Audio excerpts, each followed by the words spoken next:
Solo a dos voces.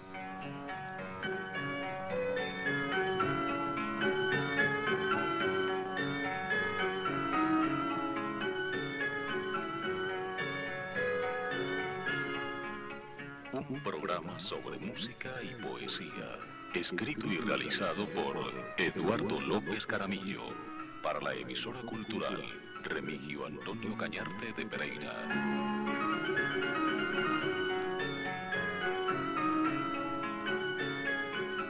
Solo a dos voces.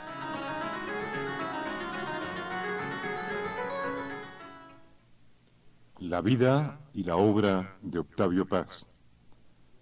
Capítulo segundo. Palabras en libertad.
El término vanguardia, aceptado hoy de manera inequívoca para designar las manifestaciones artísticas de comienzos del siglo XX, se puso de moda en la primera posguerra, conservando la misma significación bélica que ostentó durante aquella confrontación armada a nivel mundial. La vanguardia, los que van adelante, los exploradores y espías, los más expuestos al fuego enemigo, los que caminan sin vacilar sobre las arenas movedizas del miedo.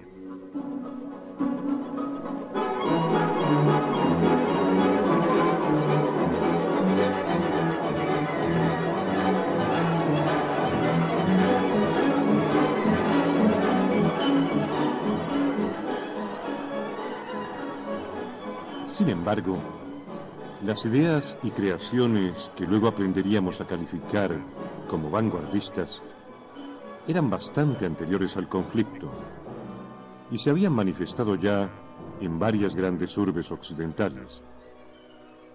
Se trataba de una auténtica fuerza de choque, hay que reconocerlo, cuyos mejores talentos previeron la inminencia de la guerra, como también el profundo cambio de sensibilidad que les correspondía manifestar en aquella hora del mundo.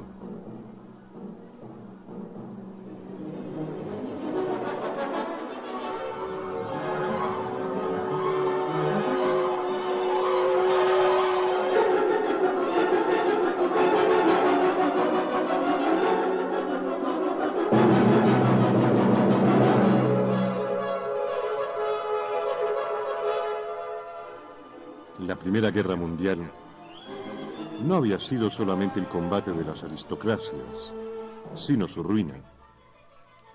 La burguesía liberal, sobre la progresiva desaparición de los imperios, empezaba a inaugurar repúblicas y parlamentos elegidos por voto democrático. La lucha había comenzado siglos atrás, en Inglaterra, y su capítulo más apasionado había sido la Revolución Francesa. El resultado, por fin, parecía magnífico a los ojos de la multitud, iluminado como estaba por los reflectores del progreso. Como en la Atenas de Pericles, sectores cada vez más vastos de la humanidad podrían ahora elegir sus gobernantes y escribir sus propias leyes, sin que mediasen los privilegios de la sangre heredada o los blasones comprados por los oportunistas. El pueblo, afirmaban los filósofos del liberalismo económico, había ganado la batalla de la democracia.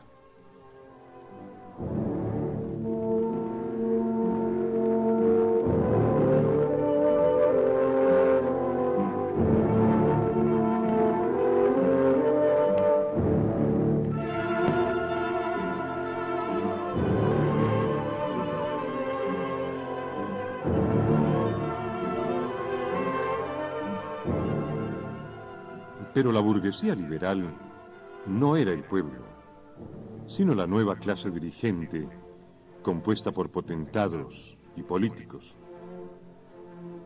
El pueblo se había transformado, por obra de esa misma burguesía y de la civilización industrial, en un proletariado que clamaba en las plazas su expoliación y que se organizaba para asaltar el poder, movido por las ideas socialistas.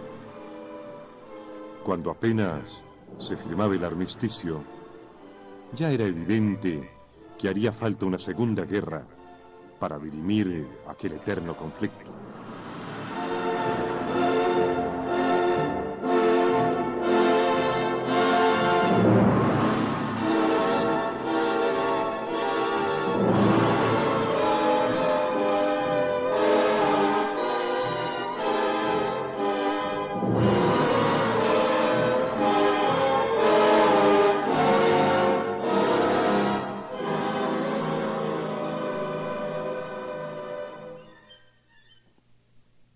Cortejo, un poema de Guillaume Apollinaire, escrito en 1912.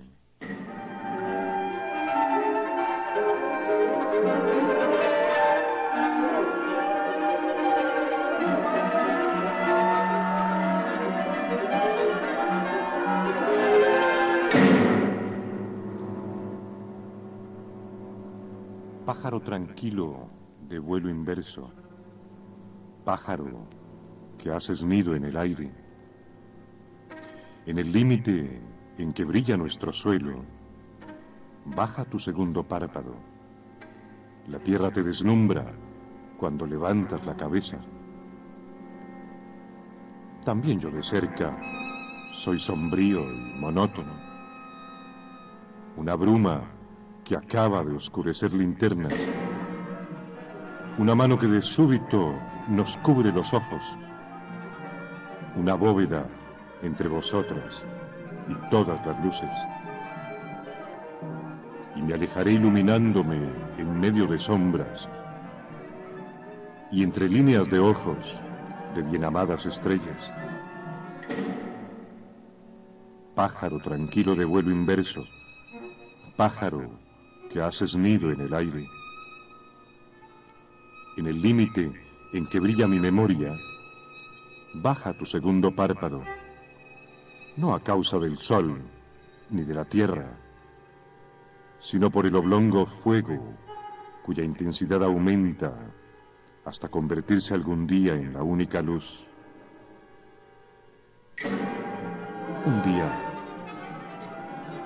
Un día me esperaba a mí mismo. Me decía, Guillaume, preciso es que vengas para que al fin conozca aquel que yo soy. Conozco a los demás. Los conozco con los 5 sentidos y aún con otros. Me basta ver sus pies para poder rehacer gentes así a millares. Ver el pánico de sus pies, uno solo de sus cabellos, o su lengua cuando quiero hacer de médico, o sus hijos cuando quiero hacer de profeta. Los barcos de los armadores, la pluma de mis colegas, la moneda de los ciegos, las manos de los mudos, o mejor, a causa del vocabulario y no de la escritura, una carta escrita por mayores de 20 años. Me basta percibir el olor de sus iglesias, olfatear los ríos en sus ciudades, el perfume de las flores en los jardines públicos. Oh, Cornelio Agripa, el olor de un perrito es suficiente para describir con exactitud a tus conciudadanos de Colonia, sus reyes magos y la salmodia ursulina, que te inspiró un error sobre todas las mujeres. Me basta gustar el sabor del laurel que cultivan, para que ame o denigre, y tocar sus vestidos para no dudar si son friolentos o no, o gentes que conozco. Me basta oír el ruido de sus pasos para indicar por siempre la dirección que tomaron. Me bastan todos ellos para creerme con derecho de resucitar a los otros.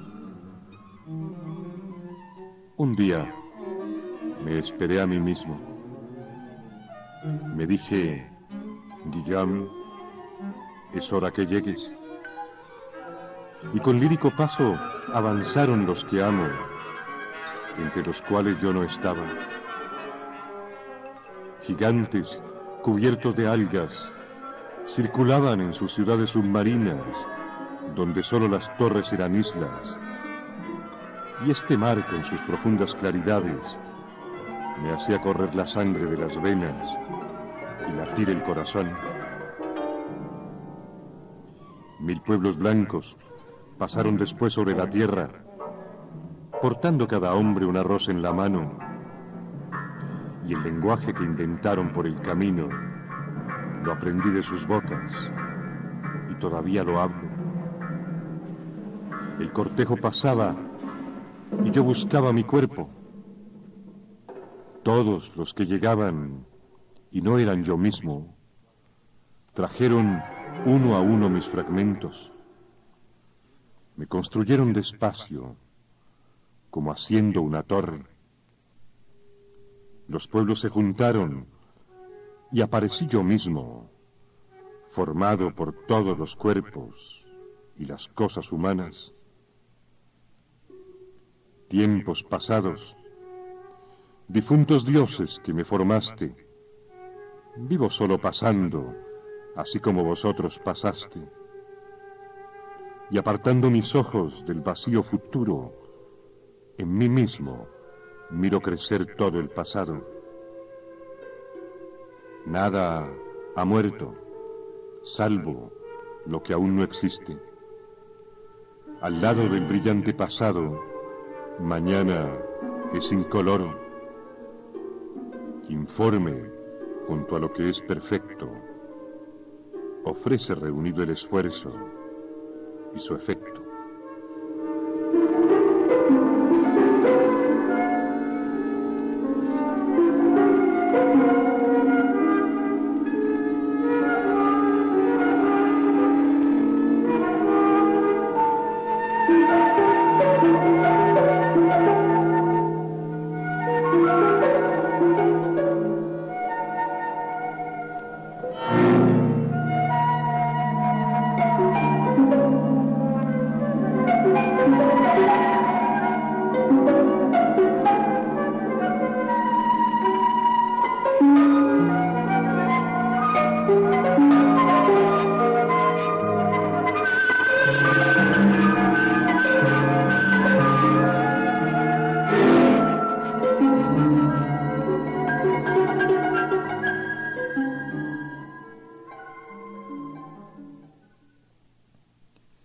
Las iniciales manifestaciones de la vanguardia, las primeras hogueras que alumbraron, internándose en una dimensión todavía desconocida, el nacimiento de una sensibilidad y de una belleza nuevas, pueden fecharse hacia 1905, cuando Filippo Tommaso Marinetti funda en Milán la revista Poesy, consagrada como órgano de expresión de los grandes poetas incendiarios, y se constituye también en Dresde el grupo expresionista El Puente, cuyos integrantes vivían y creaban juntos en una franca comunidad socialista.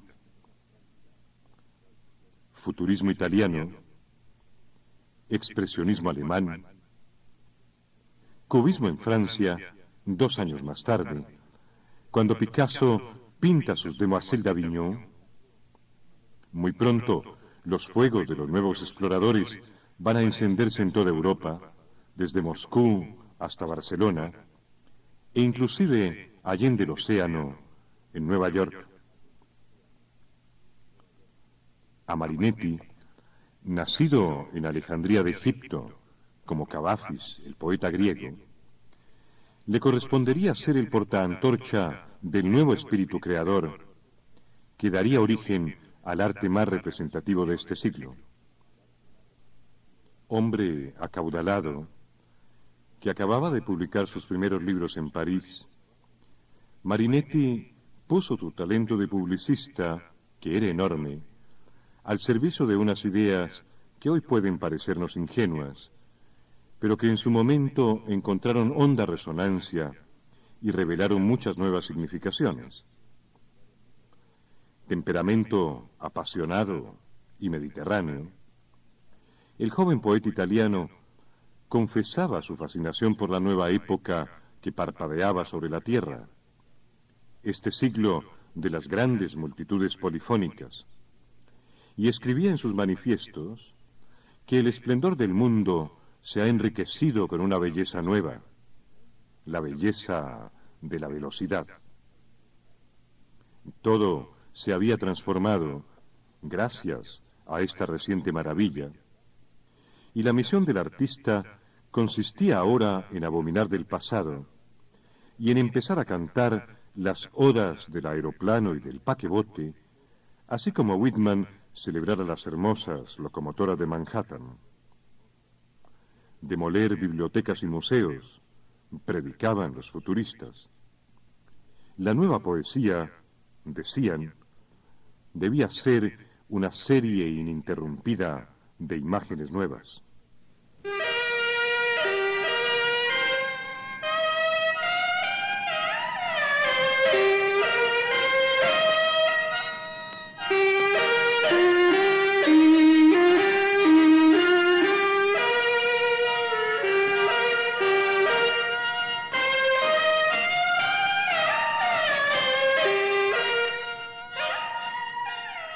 Carta del exilio, un poema de Ezra Pound, escrito en 1915.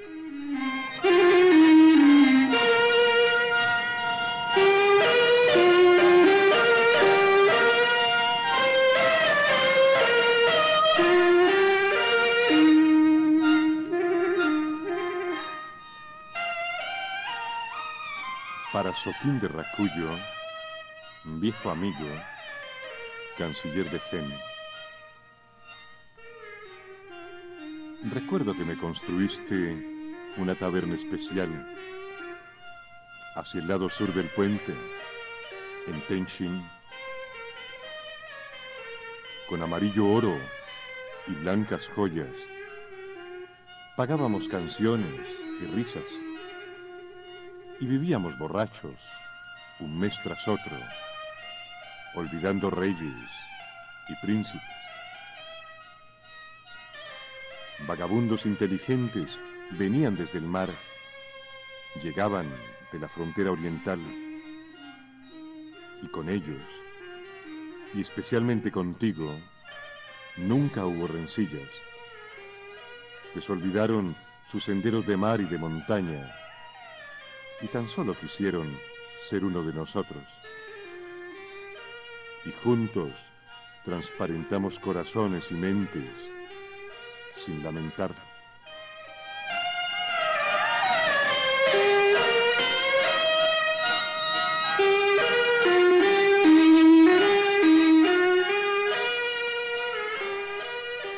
Después fui enviado al sur de Bai, asfixiado por bosques de laurel, y tú hacia el norte de Rakuhoku, hasta tener tan solo pensamientos y memorias comunes.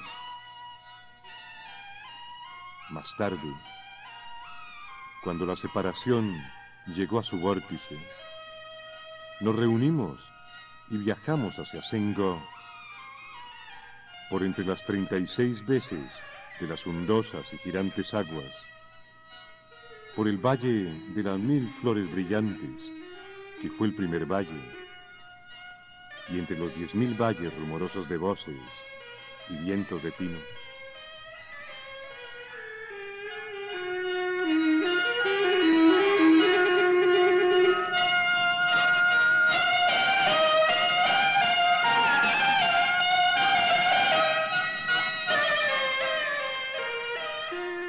Allí, con aparejos de plata y riendas de oro, aparecieron el gobernador del Kan en el oriente y su comitiva. Y vino también el hombre cierto de Shizhou para reunírsenos, soplando una armónica enjollada. En las legendarias casas de Sanko nos ofrecieron música zenin, con muchos instrumentos, como gorjeos de fénix emplumando. El caporal de Kanchu, bebido, danzaba, porque sus largas mangas no se detenían entre tanta música. Y yo, envuelto en brocado, apoyé mi cabeza en su manto y dormí. Y mi espíritu altísimo cubrió todos los cielos.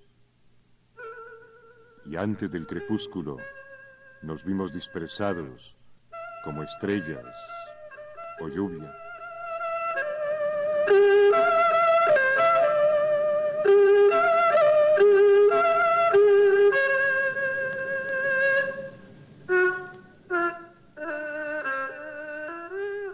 Tuve que partir hacia So, lejos sobre las aguas, y tú regresaste a tu puente y tu río. Y tu padre, valiente como un leopardo, siendo gobernador en Haishu, sofocó la plebe bárbara. Él, cierto mayo, quiso que enviaras por mí, a pesar de la enorme distancia. Y con todas las ruedas rotas, te diré que no fue fácil partir sobre caminos intrincados como entrañas de oveja. Y viajé, avanzado ya el año, entre el filoso viento del norte, imaginando cuán poco te importaba un gasto, que te importaba lo mucho para saldarlo. ¡Qué bienvenida! Copas rojas de jade, alimentos perfectamente dispuestos sobre una mesa de gemas azules. Y estuve ebrio y no pensé en el regreso.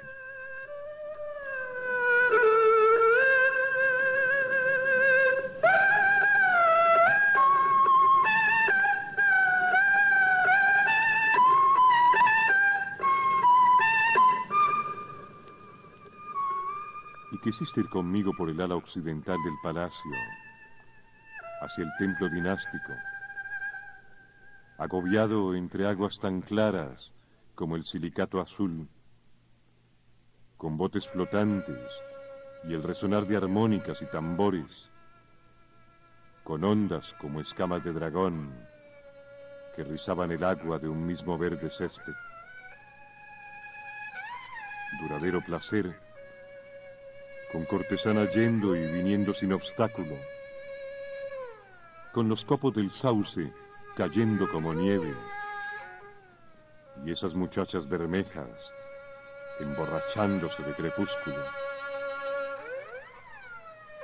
y el agua, honda de 100 pies, reflejaba verdes cejas. El verde dibujo de las cejas es un suave espectáculo entre el naciente claro de luna, graciosamente pintado. Y las muchachas cantando, una tras otra, danzaban en transparente brocado, y el viento arrebataba su canción, la interrumpía y la disimulaba entera bajo las nubes.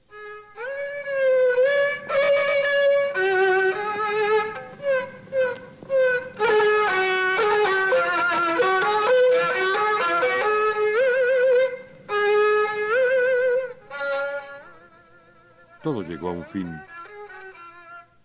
y ya no es tiempo para revivirlo.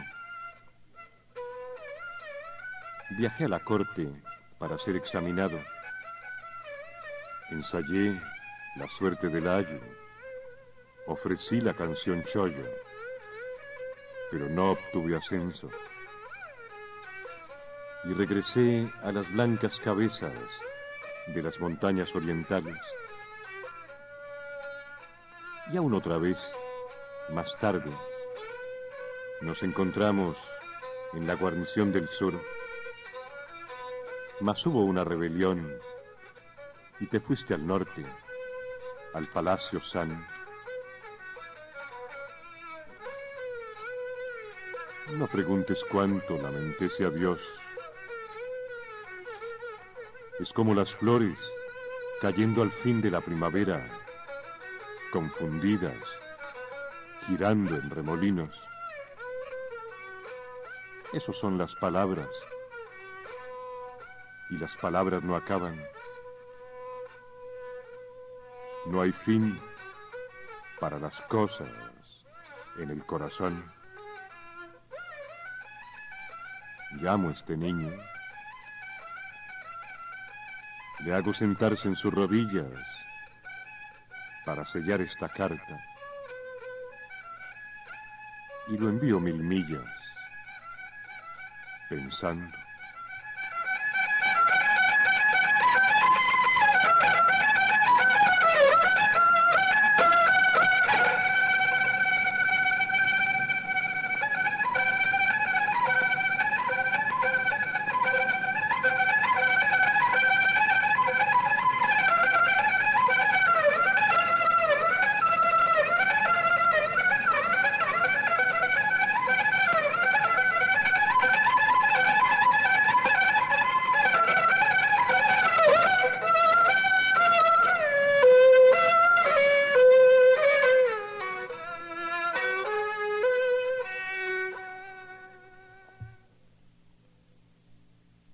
Las ideas de Marinetti se presentaron envueltas en un hálito de alegría y de risa espontánea, muy propios de la adolescencia.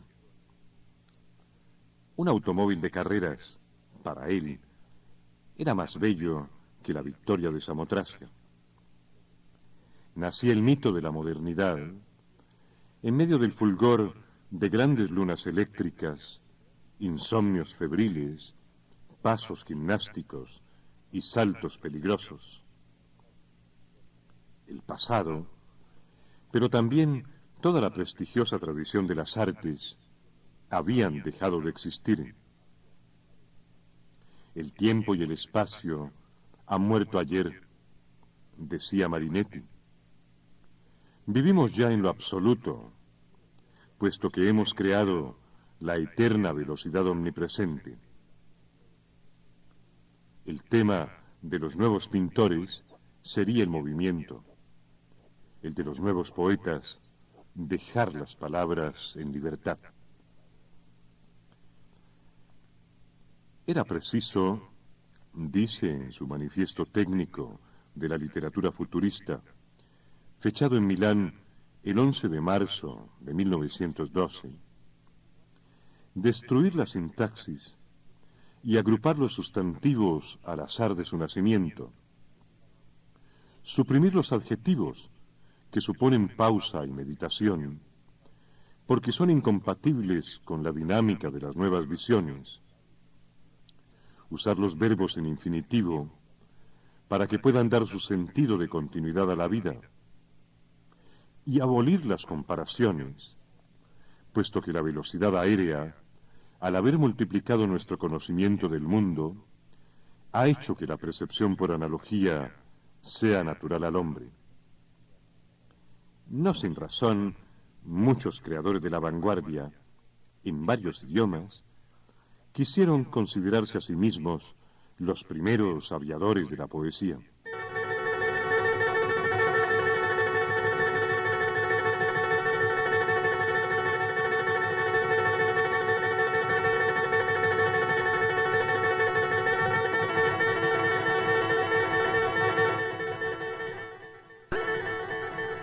Tour Eiffel, un poema de Vicente Huidobro, escrito en 1917.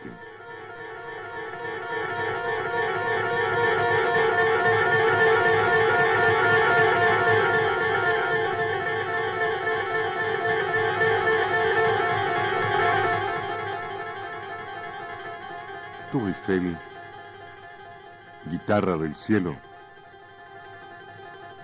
Tu telegrafía sin hilos atrae las palabras como un rosal a las abejas. Durante la noche no corre el Sena. Telescopio o clarín, Tour Eiffel. Eres una colmena de palabras o un tintero lleno de miel. Al fondo del alba, una araña con patas de alambre tejía su tela de nubes. Oh, mi pequeño muchacho,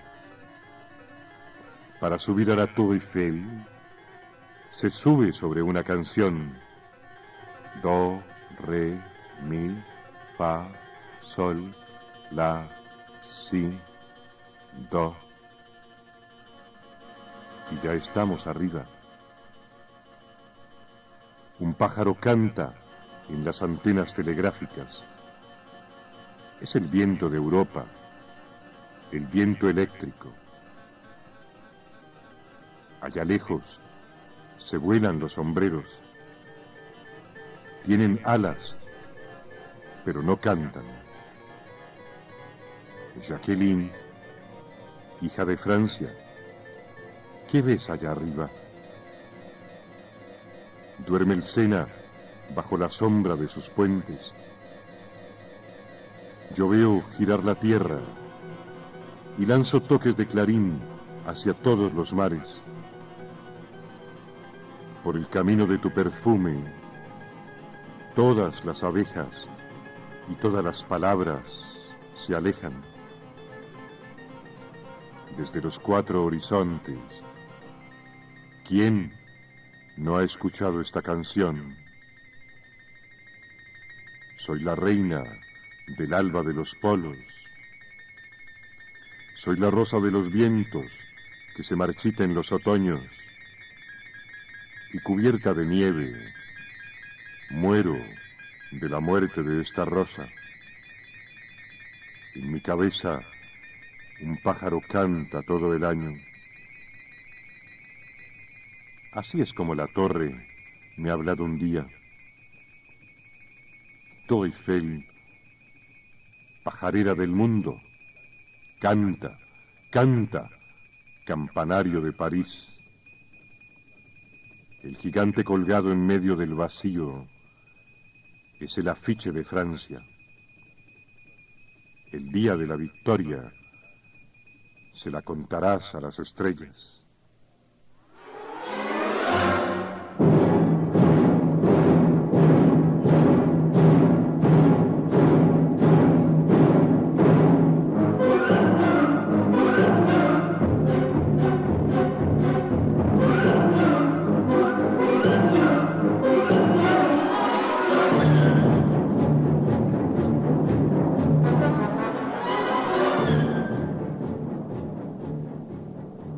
Aun cuando los futuristas habían cometido la enormidad de glorificar la guerra, considerándola como la única higiene del mundo, la espantosa realidad de aquel genocidio contribuyó a temperar los fuegos de su retórica. Un sentimiento de profundo malestar se cernía sobre Europa, y junto a los miles de víctimas que ni siquiera tuvieron un nombre, aquella conflagración golpeó duramente las vidas de muchos grandes artistas y creadores. Georges Braque y Kokoschka cayeron heridos en las trincheras. Franz Marc fue muerto en Verdún y Umberto Boccioni cerca de Verona.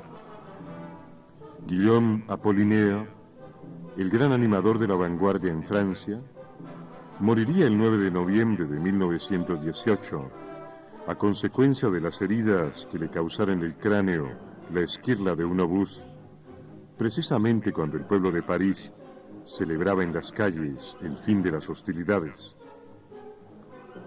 De todas maneras, Europa no era mejor que antes, y la velocidad empezaba a revelar sus caprichos funestos.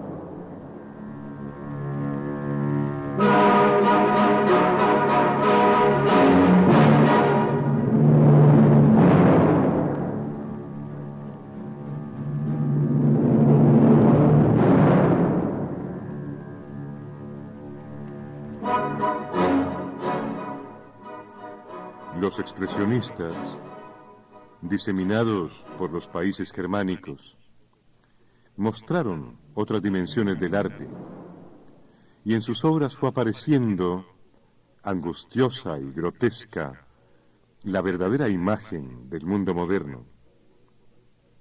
El optimismo del comienzo y la admiración por las máquinas fueron cediendo el paso a una conciencia desencantada y burlona que no ha cesado de manifestarse desde entonces en la estética de este siglo.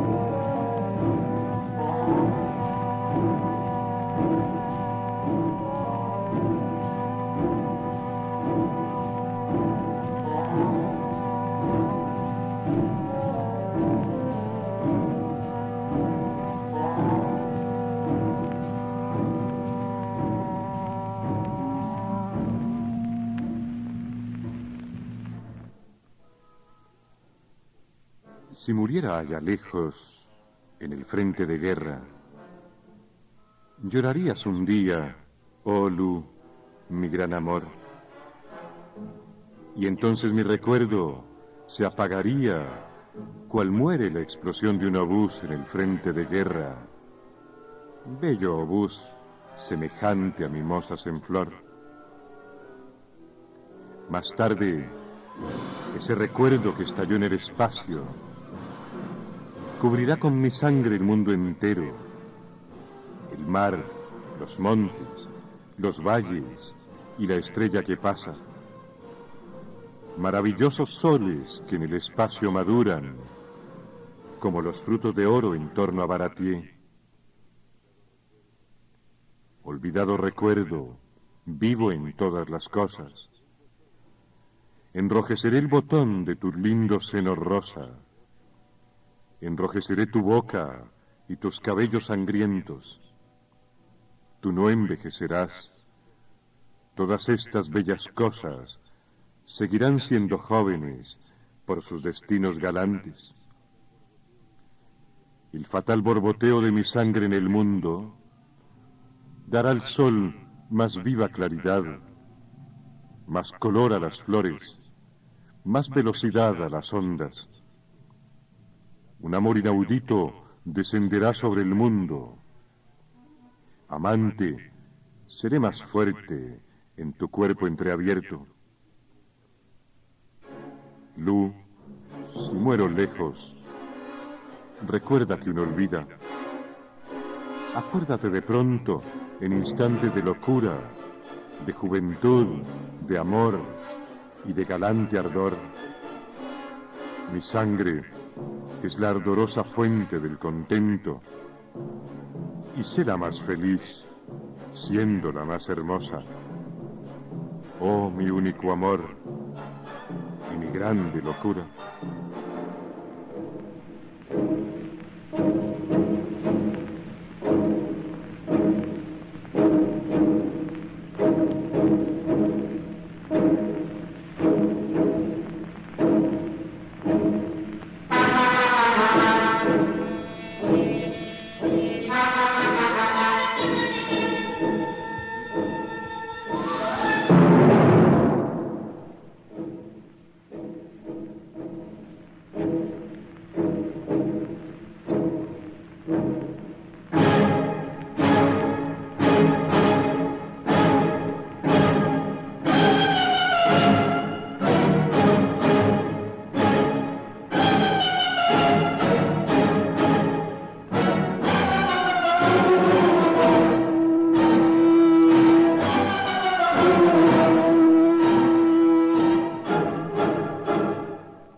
pronto la vanguardia se transformaría en Dada, es decir, en la más nihilista de las teorías del arte, en el rechazo definitivo del espíritu creador a todas las manifestaciones de las sociedades contemporáneas, occidentales y cristianas.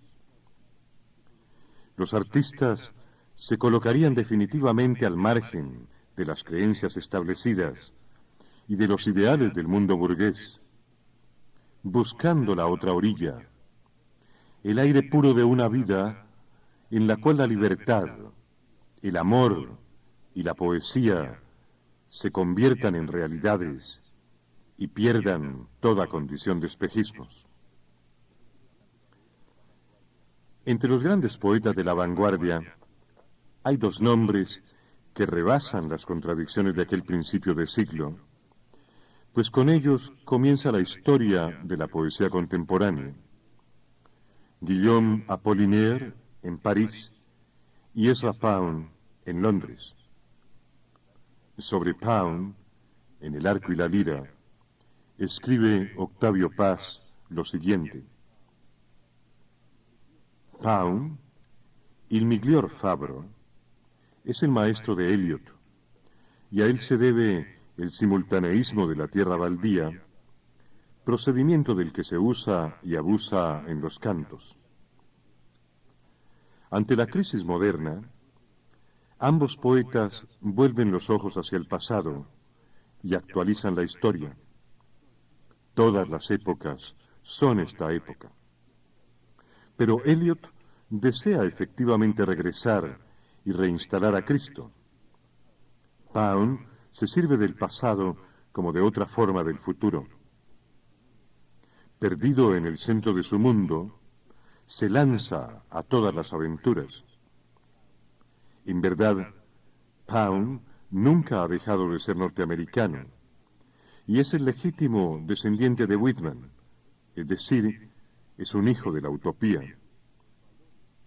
Por eso, valor y futuro se le vuelven sinónimos.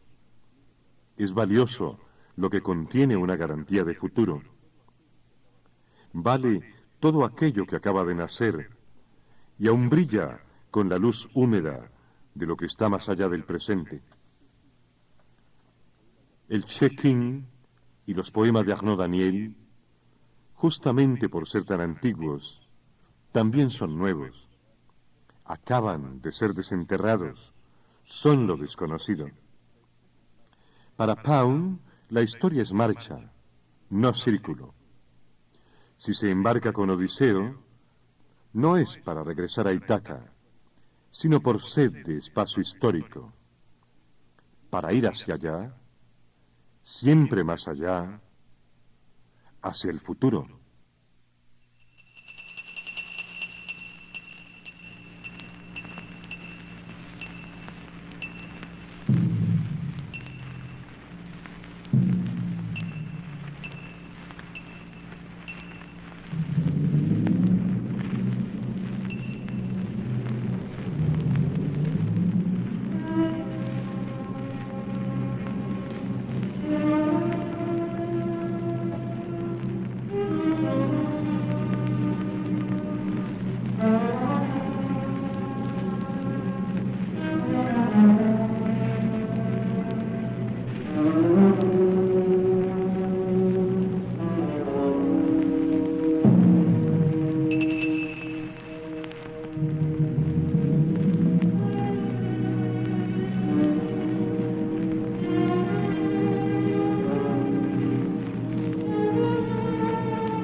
La linda pelirroja, un poema de Guillaume Apollinaire, escrito en 1918.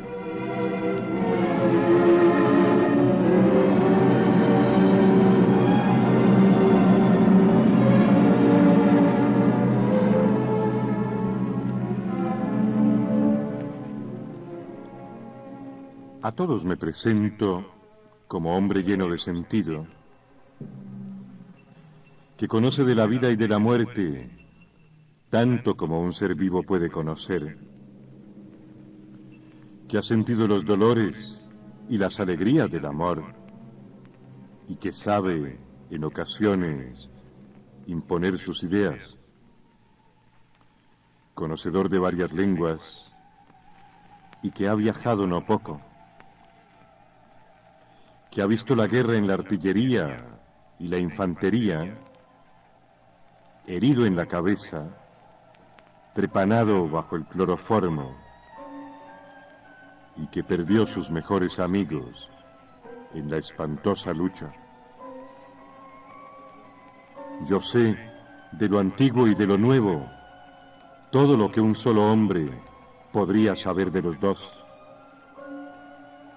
Y sin preocuparme hoy en día de esta guerra, entre nosotros y por nosotros, mis amigos, juzgo esta larga querella de la tradición y de la invención, de la aventura y del orden.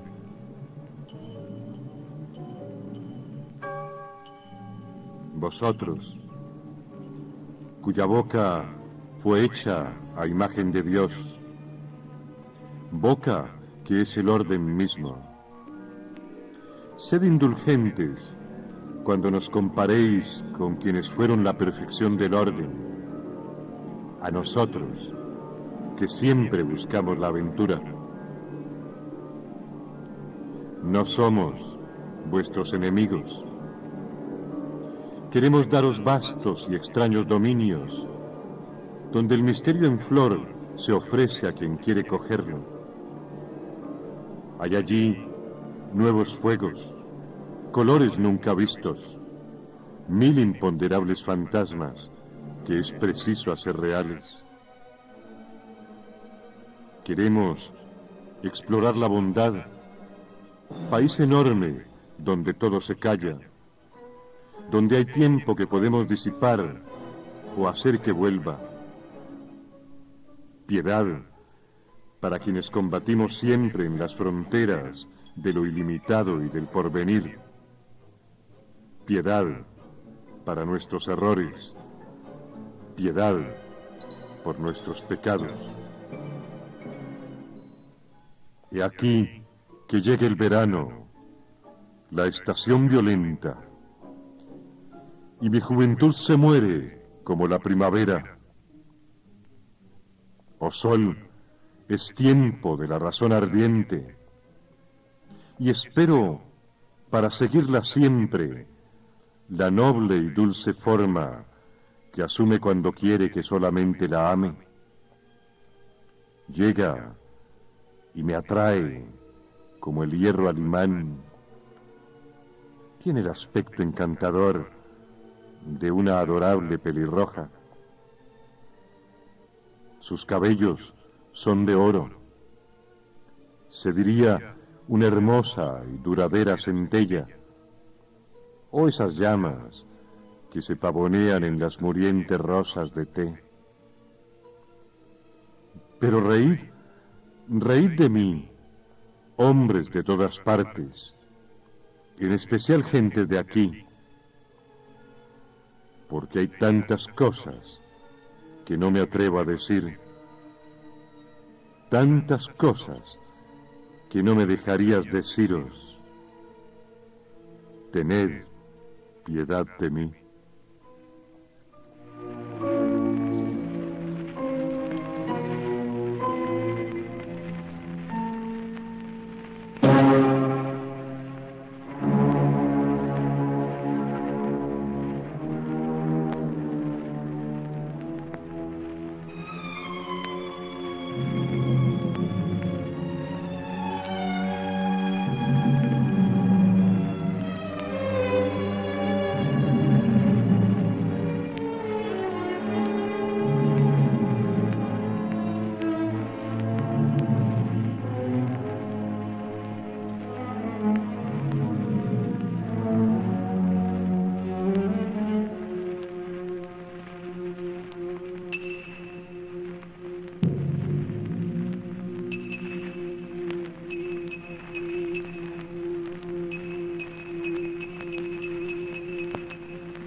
esta forma llegamos al final de este espacio, el segundo de una serie de programas dedicados a presentar entre nosotros la vida y la obra del poeta Octavio Paz. Eduardo López Jaramillo en la realización y Jairo Arango Castaño en los controles, deseamos a todos ustedes un buen fin de semana. Solo a dos voces.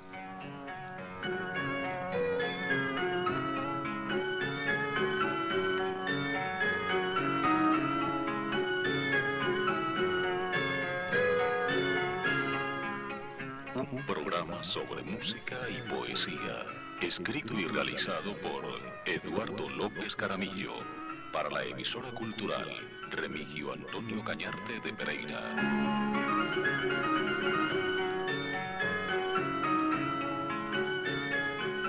Solo a dos voces.